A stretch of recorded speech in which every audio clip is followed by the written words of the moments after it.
I just got my hands on OpenAI's Deep Research Agent. And in this video, I'm going to explore 3 different ways that executives or leaders can use deep research to reduce your spend on external consulting. Welcome back to the channel. If you're new here, my name is Paul Woods, and I'm exploring how strategy, leadership, culture, and organizational design all come together with AI to generate real return on investment. And as I said in the opening, I just got access to the Deep Research Agent from OpenAI. If you've been following the news the last couple of days, you will know that OpenAI have just made this available to their medium tier paid subscribers. So if you're on the $20 a month plan, which works out to be about 35-ish Australian dollars per month. And basically on that plan, you get 10 chances to work with deep research every month. So in this video, I'm going to show you my very first prompts with deep research. We're going to explore 3 specific use cases that leaders or executives might use in their organization. I'm going to test for the quality of the responses, the speed of the responses. Ultimately, is it a better output and a faster output than what I would get by sending it to someone that might be in my team or an external consultant? And see if we can take some actionable decisions off the back of the research that's produced by the agent. I'm going to put deep research to the test in 3 different scenarios. The first one is something that you would do in the lead up to your annual strategy workshops. It's a competitive analysis. Maybe you do it to understand the competitive landscape. Maybe you're trying to find holes in the market where you could bring new products to market. Or maybe you're looking to make an acquisition and you want to understand what the different options are out in the market. So we'll use deep research to do a thorough competitive analysis in a very specific domain that I'm very familiar with, so I can validate whether or not it's accurate or not in the responses that are coming back to me. The second scenario we're going to look at is creating something new. So can you look at what's out there in the market? Can you look at the academic literature, the practitioner, stuff that's being posted by organizations, synthesize all that information and help me create a new offering or a new thing or a new framework or a new model that we could take to market? It's very different from the first scenario, which is essentially an analysis of the market and making a recommendation. Whereas this one, it's an analysis of knowledge and then helping me create something new. And then the third scenario is one around policy. So if we wanted to bring a new HR policy to life in our organization, let's say hybrid working or return to work or anything related to that, have a look at the legislative landscape and the regulatory landscape and the general consensus around how best to do things, then help me craft a better policy that can be used in my organization. Before we dive into using deep research, the first question you might be asking is, how do we craft a great prompt for deep research? And as I use more and more of these advanced models and the reasoning models that came before deep research, I'm realizing that the prompt that we create and the prompt that we share with ChatGPT or Copilot or Claude or any of the other tools, Gemini as well, doesn't really matter. It's far more effective just to converse or chat with the AI tool and get it to craft the prompt for you.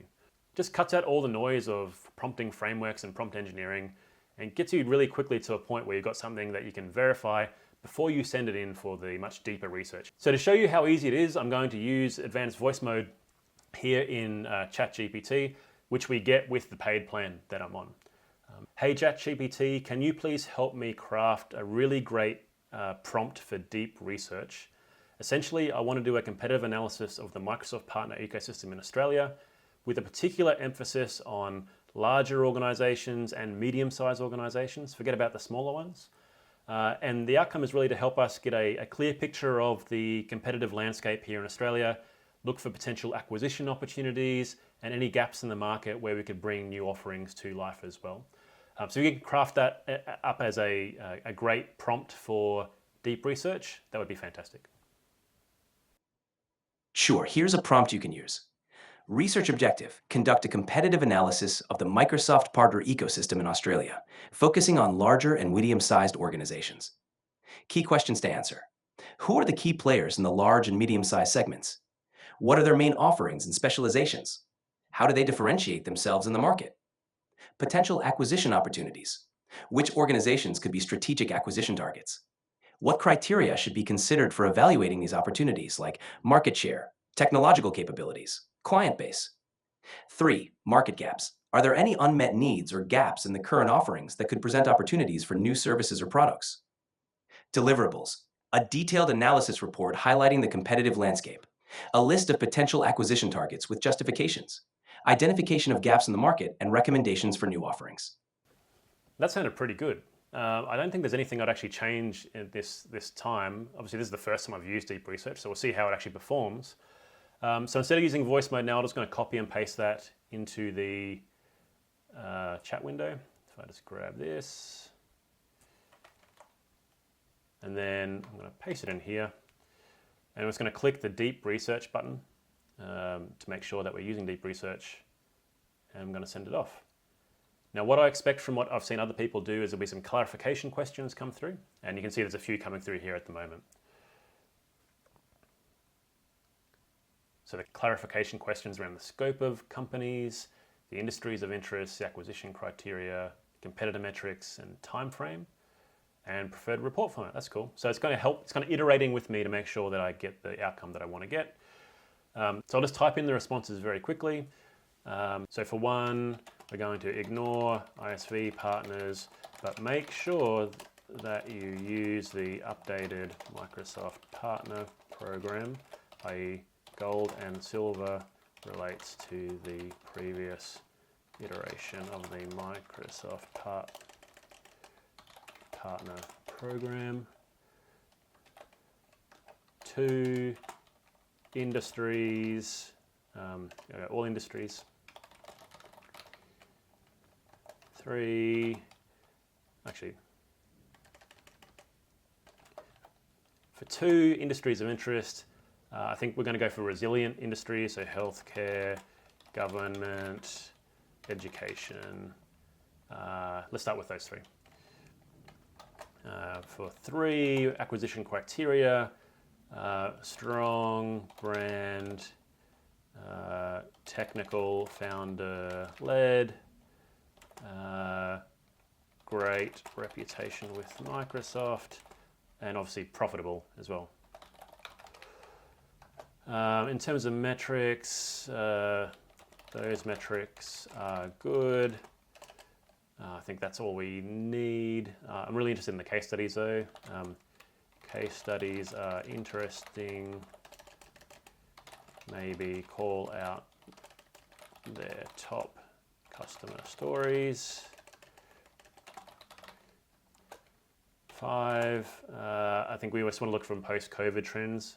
So make it based on post-COVID from 2022.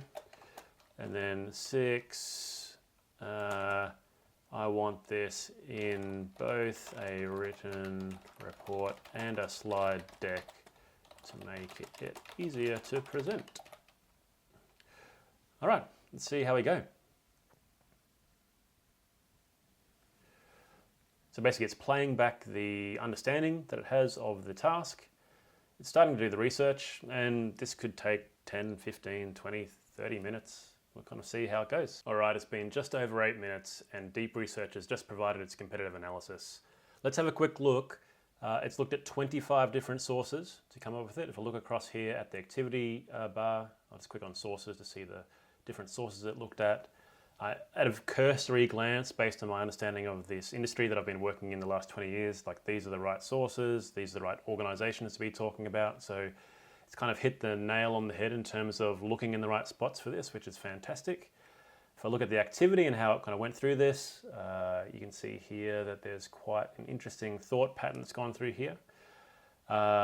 It's picking the right names of organizations. Probably the one thing as I look through it is that maybe some of the names of the partners it was doing the competitive analysis on that originally came up in the research haven't appeared necessarily in the further on as we go through the research, which is interesting. So maybe we just need to make sure you say it needs to be comprehensive, make sure you talk about all the different organizations that are in our competitive landscape that we're trying to look at. But if I look at the actual output itself, if I asked one of my team when I was a chief strategy officer to put together a competitive analysis like this would be a couple of days at least, if not a week, before I got something of this kind of detail back. It is just incredible what's coming out of this. So you can see here, it's got a competitive landscape. It's kind of called out the major system integrators and consultancies that we might be competing against. I mean, these are the names that I would expect to be here. And the interesting thing here is talking about their differentiation, which is really good to see. It helps us in strategy or marketing kind of figure out how we can compete against these organizations. It's talking about stuff that's up to date as well, so it's acknowledging things that have happened recently in the last few weeks in some cases, and some of the stuff that's come through here as well, which is great to see. You can see it's categorized some of the mid-tier partners that are part of our competitive analysis as well. Again, the names that I would expect to see are the names that I'm seeing here. What I love is that all of these different statements that it's making have sources. So whether it's case studies or websites or awards or things like that, we can see that's coming through in the analysis as well. This is what I really like. It's taken all that and gone, well, which one of these are the best ones that we could potentially acquire? And you can see here there's a few organizations coming up that if I was doing a analysis of the market myself and thinking about organizations that I would acquire, these are the names that I would expect to come up in that as well. So in terms of this, I'm really impressed. I'm super impressed with what this has come back with. In terms of the market gaps and opportunities, so this is again taking that information, looking at the best in the market, then seeing where the gaps are to be able to kind of figure out where we could bring new value to market. Again, it's done a really great job here of kind of highlighting what the opportunities are. Now, I guess the gap that I haven't provided deep research is what our capability might be as an organization, so whether or not these are good for us to go after. But that's something we could add in a future prompt when you go through this content, either in deep research or using one of the other reasoning models as well. I guess a disappointing thing, which I kind of expected when I said, help me build the PowerPoint deck. I wish this would just give me the PowerPoint deck, but instead it's giving me some talking points or insights to put into a slide deck, which I guess is, for the time that we've saved in doing the research, spending a little bit more time polishing the deck, I'm okay with that as well. So based on this, I'm going to give this a solid 8 out of 10 in terms of the response that I've got to this rambling prompt to start with, that ChatGPT then crafted into a much better deep research prompt and then gave me a response within basically 10 minutes start to finish, which is just incredible, just incredible. So that's our first one done. Let's look at the next scenario, which is going to be a little bit more focused on creating something new. So in this scenario, what I want deep research to do is to look at the academic literature, the best practices from practitioners around the world, bring that all together, create a new approach to change management, which is something I'm reasonably familiar with, and then build out all the stuff that I need to actually bring that offering to market. Now, having done this in real life, this is probably iterations over months to get to this outcome. Let's see how deep research can accelerate the process for us. I don't think it'll get it perfect. Definitely don't think it'll get it perfect, but let's see how far it can get us in the process. What I'll do this time is exactly the same as what I did last time. I'm going to use voice mode within ChatGPT just to spew words at ChatGPT, essentially get it to craft the prompt for me. And then let's see how deep research does it. All right, hey ChatGPT, I want to build a deep research prompt to help me bring an offering to market. I'm a services company and I want to basically bring a new approach or a new way of doing organizational change management into the market. So what I want you to do is have a look at all the academic literature over the last 60 or 70 years when it comes to organizational change management. Look at the best practices and the lessons learned from some of the best practitioners of change management and some of the existing frameworks that exist in the market for change management. I want you to synthesize all that together and create a unique evidence-based approach to organizational change management with a particular emphasis on technology adoption. Once you've kind of built that framework or that model for organizational change management, that unique evidence-based one, what I want you to do then is basically help me roll this offering out to our marketing team and to our delivery team. So I need you to build the marketing materials, the website copy and things like that for our change management offer. And then also I need you to build a practitioner's guide for our consultants that are going to actually start rolling out this model into the future. Last thing, I'd love it to be like a 7-step process, just to make it really crisp and clear that we can share with our clients, potential clients and customers. So if you can craft all that into a really great deep research prompt for me, and we can kind of see how deep research does that would be fantastic. Let's craft a prompt for a deep research project to develop your unique approach to organizational change management. All right. Deep research project, developing a unique organizational change management approach. Objective, to develop a unique evidence-based organizational change management model with a specific emphasis on technology adoption, incorporating best practices and lessons from the past 60 to 70 years of academic literature and industry frameworks. Steps: literature review. Gather and analyze academic literature on organizational change management from the past 60 to 70 years. Identify key themes, best practices, and significant studies. Best practices synthesis. Extract lessons learned from top change management practitioners and successful case studies. Compare and contrast existing change management frameworks. Focus on technology adoption. Investigate how technology adoption impacts organizational change. Identify barriers and facilitators of successful technology adoption within organizations. Model development. Synthesize findings into a unique 7-step organizational change management model with a strong emphasis on technology adoption. Ensure the model is practical, evidence-based, and distinct from existing approaches. Marketing materials. Develop clear and compelling marketing content to introduce the new approach to potential clients. Create website copy, brochures, and presentations. Create a comprehensive guide for consultants to implement the new model. Include detailed methodologies, tools, and templates. 7. Pilot testing and feedback. Conduct pilot tests of the model with select clients. Gather feedback and refine the model based on real-world application. Deliverables. Comprehensive academic literature review and synthesis. Unique 7-step organizational change management model. Marketing materials, website copy, brochures, presentations. Practitioner's guide for consultants. Pilot test plans and feedback integration strategy. This should give you a solid starting point for developing your offering. Once the deep research is complete, you can build out the marketing materials and practitioner's guide from the insights. Let's see how the deep research process unfolds. Thank you very much. I think listening to that, this prompt is going to be pretty good, I think. In terms of the effort to go through to build that out, even if I get 60 to 70% of the way there, this is going to be pretty good. So what I'm going to do is just come in here. I'm going to copy and paste that prompt. I'm going to copy and paste it in here. I'm going to paste it in here. I'm going to hit deep research, and then I'm going to see what happens. It's now just like the last deep research prompt that we did. It's asking some clarifying questions before we get started. Are there specific industries that we want to look at? Is there a geographic scope? Any key frameworks we want to have included in the comparison? The depth of the literature review that I want to kind of back up that evidence base that we're going to build into our unique model. And then the practitioner focus, some of the things around that as well. So I'm just going to quickly answer those questions here in deep research.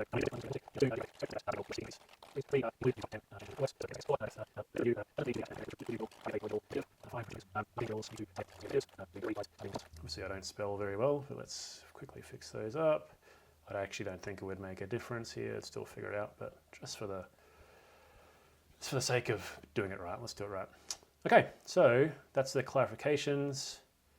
Send that off. And okay, so it's going to conduct deep research to develop a unique evidence-based 7-step organizational change management model with a focus on technology adoption. Research will include analysis of the top 10 change management frameworks, best practices from English-speaking countries, insights targeted at knowledgeable executives, and then deliverables will include the model itself, marketing materials for senior executives, and a practitioner's guide for consultants. Now, if we can pull this off in the next 15 to 20 minutes or even faster, this will absolutely blow my mind. So let's go grab a cup of tea and see what happens when we come back. Ooh, all right, we're back.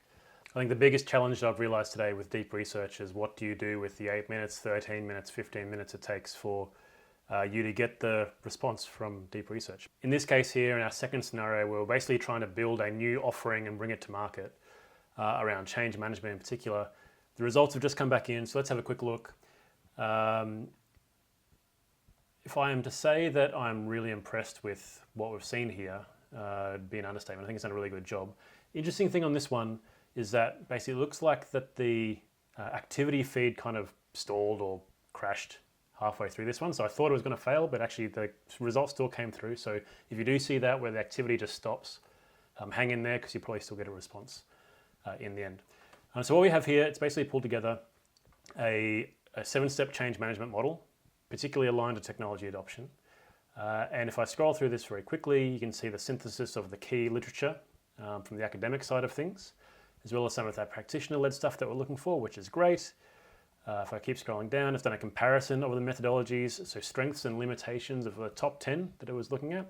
And there's a variety of different frameworks here, again, the ones that I would expect to see coming through, which is great, plus a couple that I hadn't thought of, which is good. That's kind of helping me identify other things that I hadn't thought of in this as well. If I keep scrolling down, It's talking about technology adoption and its influence on organizational change, which is an interesting angle to look at. And again, these are all factors that absolutely have a bearing on whether or not change sticks when you're thinking about technology adoption. So it's done a really good job there. And then if I keep going down here, it's basically giving us our 7-step model. So assess and align, craft the vision and the case for change, engage stakeholders and plan communications, design the change and prepare resources, implement in stages, embed and sustain the change, and evaluate, improve, and institutionalize. Now, on the surface, that looks like a reasonable model, and it kind of aligns with, I guess, my understanding of the domain, having worked in it for 15, 20 years almost. That would be a reasonable model to start with. If we did nothing to that, that would work. Now, I think there's opportunity to improve it for sure, but we've just streamlined, potentially weeks of research and development work to come up with the model, which is pretty cool. The next bit is what I really like, though. It's basically gone down and put more detail into each of the steps. So really clearly, what are the things we need to do at each step, which is fantastic. If I keep scrolling down, after that, we then have a bit more where it has a summary of the model and how it kind of incorporates the best practices, which again adds authority and credibility to the model, which is what we'll need to communicate when we're marketing it to people. Which is a good segue to the next bit, which is marketing the model to senior executives. So what are the key value propositions for actually engaging with this model and this offering that we're taking to market? Again, these are all very good, reasonable talking points or messages to include in our marketing or include in our sales conversations. The executive-friendly messaging, so empower your strategy with predictable change success, bridge the gap between technology and people, reduce the chaos of change without losing momentum. So these are really cool taglines that we could use as well. So again, I'm really happy with what's coming out here. I'm actually surprised. I'm pleasantly surprised what we're seeing. Right, it hasn't produced marketing deliverables, but I think that messaging framework stuff is pretty handy to start with. But it has presented some materials that we should build. So again, if we wanted to continue to iterate with the AI on this, we could build these out reasonably quickly. And then the last bit was the practitioner's guide. Like, how do we have a guide for our consultants to go out and actually deliver this? And it's talking to the general approach, what to do at each step, and there's some tasks that we could do here, which we could actually package up into other products or other things that sit underneath this offering, which is interesting to look at. But very quickly, it's kind of mapped out the different activities that we need to do at each of those different levels as well, at each of those different stages as well. So all in all, to help us craft a model, craft a new offering and bring it to market, evidence-based, connected back to what has been researched for the last 60 or 70 years, the more modern stuff that we've seen in the market, bring that all together, build a framework that we can take to market, tell us how to take it to market and how to deliver it. It's done a really sensational job. And 13 minutes of thinking is all that took. Again, this is a process that would have probably taken weeks, if not months of iteration to get to this point. So we just accelerated that new product development or new product idea process significantly. Now, where to from here with this one? Obviously, you want to put a little bit more detail into it. You want to kind of craft those marketing materials. You do want to test it with clients and kind of get that feedback. But I'd be really confident taking this to a customer and starting to work with them to get that fast feedback from real-world clients to turn this into a really compelling offering and a really compelling piece of intellectual property that our organization could use as well. Now, what didn't it do? Look, it didn't do exactly what I asked. It didn't produce the marketing materials, but it went some way down that. When I looked at the activity of it going through the reasoning and the thinking process and the research plan, it went off on a few tangents, so it probably wasn't the most efficient way to bring it together, but still in 13 minutes, that you can't really argue with that. So for this one here, I'm going to give it a 7 out of 10. It's done a really good job of a very complicated ask that I had for it, with multiple research priorities and then multiple things I needed to produce off the back of it. It's done a good job. Again, if we iterated with this over time, I think we get a really, really fantastic productized service that we could then take to our customers and make a heap of money on, which is very cool. All right, so let's go to the third scenario now. And this one's going to be a wild card. I don't know if this is really going to work or not, but let's see how far we can take this. In this case here, what I want to do is basically have deep research produce a portfolio of policies for my organization, particularly around HR. I'm going to scope it right down to the jurisdiction that I'm in, which is in Queensland here in Australia. I'm going to see how it goes with the local laws and the local legal and regulatory frameworks, and then see what it actually comes up with in the prompt. So let's start up a new one. I'm going to go to new chat. I'm going to go to voice mode again and just ramble because that's what seems to have been working. Hey ChatGPT, what I want to do is build out a portfolio of HR policies for my organization. We're based in Queensland in Australia, and I really want to make sure that we're really putting our best foot forward with regards to these policies to make sure we cover off all our legal and regulatory requirements, kind of keeping up with best HR practices as well in terms of how to roll out policies, particularly in our local jurisdiction, which is Queensland in Australia. So can you please put together a deep research prompt that takes me through the process of understanding what those regulatory and legal requirements are, what the HR best practices are, and then pull that all together into a portfolio of policy documents, and then actually write those policy documents as well for me. Thank you. Sure, here's a prompt you can use. Please provide a comprehensive overview with HR regulatory and legal requirements in Queensland, Australia for 2025. Include information on employment laws, Fair Work Act provisions, anti-discrimination laws, workplace health and safety regulations, specific mandates like sexual harassment prevention and the right to disconnect. Additionally, outline best HR practices focusing on employee well-being, flexible work arrangements, diversity and inclusion, performance management. Finally, detail how these insights can be translated into actionable HR policies for a Queensland-based organization. This prompt will help gather the necessary details for your HR policies. So this it's got 80% of what I wanted in this one here from using the voice chat. So I'm just going to copy that in, and then I'm going to have at the end, add an extra line in here to actually write the policies as well. Finally, can you please write the first draft of each of the policies for my board to review? I'm going to hit deep research, and then we're going to see what happens. So let's go. Again, clarification questions coming up. What is exactly what I expected. So we're looking at industry and business type. What type of business or industry do we do? Certain regulations vary. Well, that's pretty interesting thing that's picked up already. Number of employees will impact the fair work provisions in particular, any existing policies, prioritization, preferred format, etc. So I'm going to quickly answer these ones. So 1,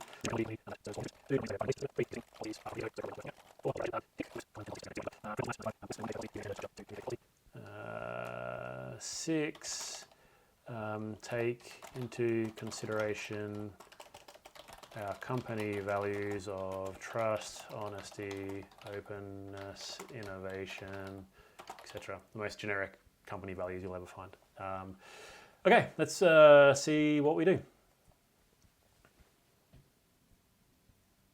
Right, so summarised, its plan is to conduct research on the HR regulatory and legal requirements in Queensland, Australia for 2025, focusing on key employment laws, Fair Work Act provisions, anti-discrimination regulation, workplace health and safety standards, and specific mandates such as sexual harassment prevention and the right to disconnect. Straight away, they're really key topics that we'd want to have covered off in this as well, and they're kind of modern topics to talk about as well. Right to disconnect only just come in the last little while. Initially, I'll outline HR best practices related to employee wellbeing, flexible work arrangements, diversity inclusion, and performance management. Based on those insights, I'll draft the first 10 essential HR policies, each under one page to align with your technology company's values of trust, honesty, blah, blah, blah, blah, blah. So I'm pretty confident we're going to get a good result with this one. Again, I'm going to have another cup of tea and see how we go with this one. Let's come back soon. So let's look at scenario number 3. Just a reminder, what we're trying to do is build out a suite of HR policies for our organization, tailored to the jurisdiction that we operate in, which is here in Queensland in Australia. It's taken about 8 minutes to pull this one together. It's looked at 23 different sources. If I look at the sources, business.qle.gov.au, which is our local state government, perfect. Some local law firms. There is, what else? We've got WorkSafe, again, so workplace health and safety here in Queensland, which is great. And some more law firms, some federal law from Fair Work Commission here as well. So a good mix of sources there, which gives me some confidence we're going to do a pretty good job here. If we go through what's actually produced as well, we can see that we've got a good coverage of what private sector employers here in Queensland need to do across both the Fair Work Act and the local legislation. It talks about the National Employment Standards, which is what I expect to see in this as well, which is great. Queensland Industrial Relations Act. Again, it's pulling out the key things that I expect to see if I had a HR consultant pulling this together, which is good. It's given us a bit of an overview of anti-discrimination law, workplace health and safety regulations, and some of the recent changes there as well, which is good to inform our board in terms of what they need to consider when they're thinking about approving these policies to be put in place. Specific mandates that have recently come into force, which is good. And then some best practices about employee well-being, flexible work, that I'm very, very supportive of, performance management frameworks, etc. And then what it has done is taken all that together and then built our 10 policy documents for HR, keeping them short to a page, and then weaving in our values that we talked about in the prompt as well, which is pretty cool. So you can see we've got a code of conduct and ethics. Remembering we didn't tell it which policies to produce, this is what it's figured out. Code of conduct and ethics, equal employment opportunity and anti-discrimination policy, diversity and inclusion policy, workplace health and safety policy, anti-bullying and harassment policy, including sexual harassment prevention, flexible work and right to disconnect, perfect, employee well-being and mental health, performance management and development policy, learning and development policy, and a grievance and whistleblower policy. Now, I don't have time on the video to go through each one of these in very clear detail to kind of see how accurate they are, but let's just have a quick look at one of them. Let's look at the performance management and development policy. This one's probably one of those ones that might be used more often than not when you've got employees that you're trying to grow and kind of meet the expectations of the role that they're in, for example. So the purpose is to establish a fair and transparent system for managing employee performance and development. Policy aims to align individual objectives with company goals, provide regular feedback and coaching, support employees' professional growth, driving high performance. Scope, all full-time, part-time employees, covers goal setting, performance reviews, feedback, and development planning. That's pretty cool. It's kind of, again, figured out that structure as well without us telling it. So the key components, the start of each performance cycle, the managers and employees will set clear, measurable goals, aligned with company objectives. Continuous feedback, great, see that. We'll have at least one formal performance review annually. I think we'd probably change that based on making sure there's more formal feedback coming more regularly, but that's a good starting point at least. We'll have a development plan if you're not meeting expectations. It talks about the performance improvement process and then recognition and rewards, which is in there, which is pretty good coverage. Hey, I'm really, really impressed with that. Like I'm actually super impressed with that. This is the kind of level of policy document that I would expect if I went to get one templated off the shelf from like an online platform that, like an online law firm that had done this stuff, or a HR consultancy that had done this. Is it perfect? I am absolutely sure there are a few minor errors in there. I haven't had a chance to go through it in a lot of detail, but on the surface it looks really positive, really good. I'm sure there's a few little minor things we need to pick up there, but again, in terms of accelerating our process and accelerating our path towards doing important work inside our organization, more human work inside our organization, this is a cheat code. Like this is an absolute cheat code to get us a long way forward in what we're trying to do. Like that took 8 minutes to pull that together. If you add the thinking about what I was going to ramble to advanced voice mode to build the prompt and actually building the prompt itself, let's call that 15 minutes to have a complete set of HR policies that we can now take to our lawyer, take to our board for review and refinement in our organization. It's just incredible, absolutely incredible. I'll give that an 8.5 out of 10. That was really, really good. The kind of the blend of the legal side of things, the best practice side of things, all coming together like, oh, that's sensational. I'm blown away. Like there's no other way to talk about this tool. I think if you are solving problems that matter, you don't want to spin your wheels spending days or weeks or months trying to get to like 70%. You want to accelerate that 0 to 70%. Deep research is absolutely going to get you a long way of the way there. What you also need with it though is deep expertise in these domain areas to make sure that you can validate what is being produced. Now that might be someone within your team, it might be yourself, it might be an external party that you work with that can have that assurance that kind of the work product that you're producing with the output of this is definitely on the right money. But like, now, when I ran my own company, I spent weeks doing a lot of these things, or I paid people to go and produce these things for me. Like it's incredible. We've got something that gives us a really clear, like think about scenario one, a really clear understanding of our competitive market that gives us insights to compete better and deliver better services to our customers and differentiate in the market. Fantastic. Scenario two, we've got a new revenue generating offer that we can bring to market that is ours. It's unique to us.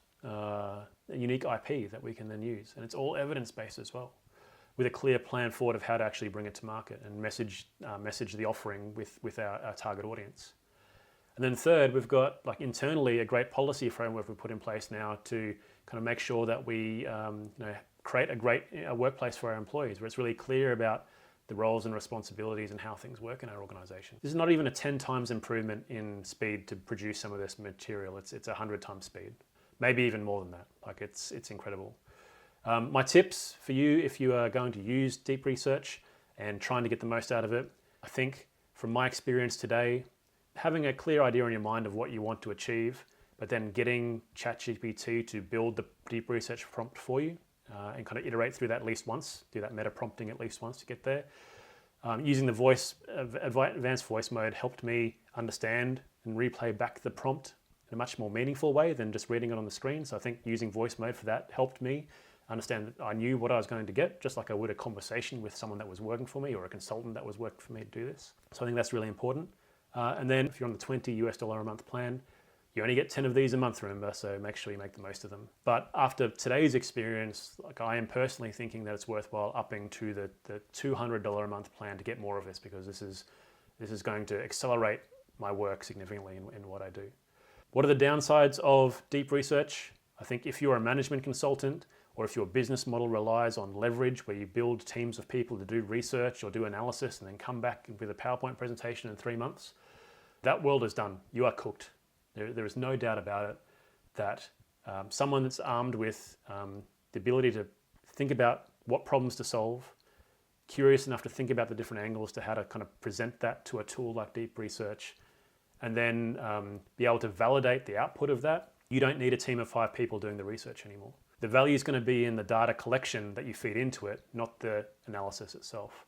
So I think there's a real challenge there for management consulting and that business model in particular, or ChatGPT, as some people call it. I love that phrase, ChatGPT. So yeah, there you have it. I don't know what to say. I'm blown away. If you have a chance to have a look at this, I recommend it. Get your wallet out, spend the $20 a month to get your 10 prompts, play with it. This is going to change how we think about developing strategy. It's going to change how we think about developing our plans in our organizations.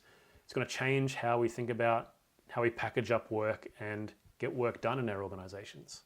And the only way we're going to kind of figure that out is by using it and playing with it and figuring out what it means for our organization. Best of luck with your journey. If you are playing around with deep research, get into the comments and let me know how you're using it, the kind of business-focused use cases that you're starting to explore with it.